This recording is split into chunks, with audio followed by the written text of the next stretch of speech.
Hi, my name's Roger Fredenberg. I'm well known in the radio industry as one of the best interviewers of all time.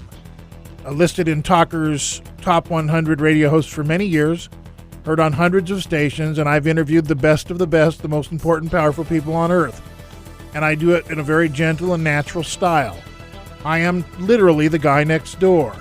If you want to do a political interview or an infomercial for your business that will get results, that'll give you an opportunity to get your message across without it being polluted by a bunch of opinion and innuendo, if you want to just make sure that the questions asked are the questions that you want to answer in a way that you want to answer them, I'm your guy. For a minimal amount of dollars, we can put together a nice little informational, which will sound exactly like a real radio interview because I am a real radio host and that's what I do.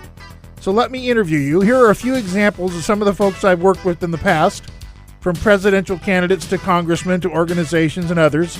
I think you'll like what you hear. If you do, call Ho Hum Productions, Ho Hum Media Inc. at 888-449-2526, or talk to the person who introduced you to this video. I'm not going to spend a lot of time wasting minutes, precious minutes here in this interview. Ladies and gentlemen, my guest this evening, no stranger to any of you, I'm sure, Mr. Pat Buchanan, seeking the presidency of the United States as a Republican in 1996. Pat, welcome to the program. Roger, thank you for having me on.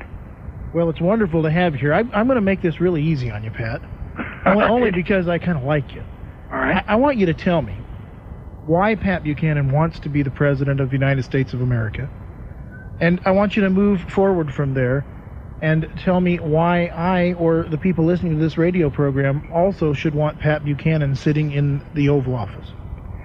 Well, Roger, I want to be President of the United States because I believe that the ideas I have advanced in the last 4 or 5 years and that we hold and advance and articulate today are the best chance America has of getting out of the fiscal, social, and spiritual crisis in which we find our country right today. I think that the American people, I would hope, would simply give me a hearing. Right now I'm running for the Republican nomination. That means by and large Republicans, occasionally independents, and occasionally Democrats who can cross over, are going to decide who's going to be the Republican nominee against Bill Clinton. And I would hope they would give me the hearing and they would advance my candidacy so I can take these ideas to the country. And we can spend the next 4 years right up to the new century implementing them, and I think turning around a situation which is going downhill in too many different ways. Ladies and gentlemen, we have with us on the phone this evening Ross Perot. Ross, welcome. How are you? I'm doing good, partner. Listen, I had Russ Verney on from your organization the other day, and we had a great conversation about United We Stand America and the effort that's going on to activate people in their communities. And I have a question for you, Ross. What is your ultimate goal? To see that the 21st century is the best in this country's history. I have lived the American dream. Probably nobody alive in this country that's been luckier than I am. From my parents on through marrying Margot to 5 wonderful children to business success, you name it. If anybody in this country has an obligation to try to make sure that we pass on the American dream to the next generation, I do. I don't want to We have on the line with us Congressman Jim Talent of Missouri. Congressman Talent, a Republican and a first-term Republican, as I recall, and he just recently voted in favor of the crime bill that was before the House over the weekend. And Jim Talent has been on the program before and would like this opportunity to explain why he voted for the crime bill. Mr. Talent, are you with us? Yes, Roger. Well, why don't you go ahead and lay out your position on this thing and let us know where you're coming from. Sure thing. Appreciate the opportunity to be on the program. You have a real following in St. Louis, and it gives me an opportunity to reach those folks especially. And so what I have done this evening is I have asked Congressman Bill Dannemeyer of California, retired, to join us this evening and talk about that and how the mechanism of putting these hearings together comes about and some of the things he's working on. Bill, are you with us? Yeah, right here, Roger. Hey, it's nice to have you back on the show, Hey, my friend. nice to talk with you. Bill, can you tell me something? I'm watching these hearings. Yeah. And it seems to me that there's a lot of teamwork that goes on here, and certain people are allocated other people's time, and some people seem, it's like it's all staged. It's all a setup. How do these hearings work? Well, when the people of America turned over control of Congress to the party that had been out for 40 years in November 94, we Americans are now listening to testimony that, frankly, if that turnover had not taken place, we'd never hear. In other words, the politics, you have to focus first on the politics, is that a Democrat-controlled Congress has no interest in investigating a Democrat president about anything. Former senior policy advisor at the U.S. Department of Education under President Reagan. Her book, Deliberate Dumbing Down of America, is the most amazing thing. If you don't have it, you need to get it. She's got a new abridged paperback version available. The websites you want to pay attention to, deliberatedumbingdown.com and americandeception.com. Charlotte Thompson Iserby, welcome back to the Roger Fredenberg Show. Hi. Well, thank you so much, Roger, and it's good to be back, and I appreciate that preface or whatever one calls it.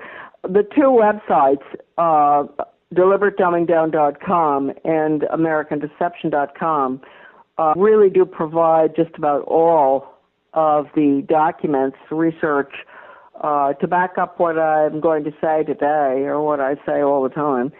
And so that people can, they don't have to feel that it's my opinion. I don't know how I ever could come up with such.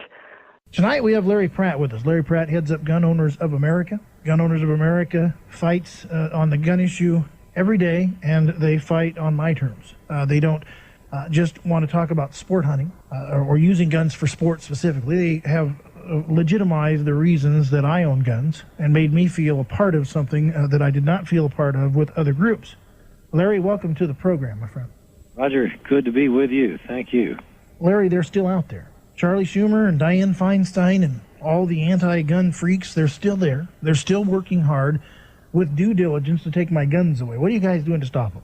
Well, a lot of us ganged up and set them a little bit back last November, I noticed. And so it's not Chairman Charles Schumer anymore. It's Ranking Minority Member Charles Schumer.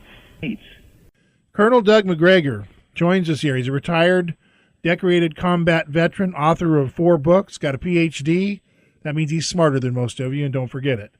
And he's heading up Veterans for Ron Paul in 2012, and we meet him now. Hello, Doug. How are you? Good to talk with you. It's a pleasure to have you on board. Explain, because I get asked all the time, why would anyone in the military support Ron Paul? Tell us why. Well, I think Ron Paul's larger vision for the United States is something that really resonates with people in the military, and that vision is very closely aligned with the thinking of the people that founded the United States, wrote the Constitution, and created the society we live in.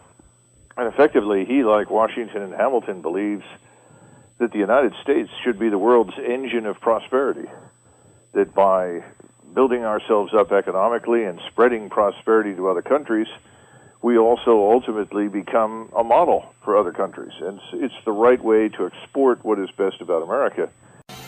So I think we've made our point. A radio host who had A-list guests for years on the air, a real professional. That's what my wife tells me about myself anyway. Yes, that's a joke. Love to work with you. Love to do a long-form informational infomercial with you.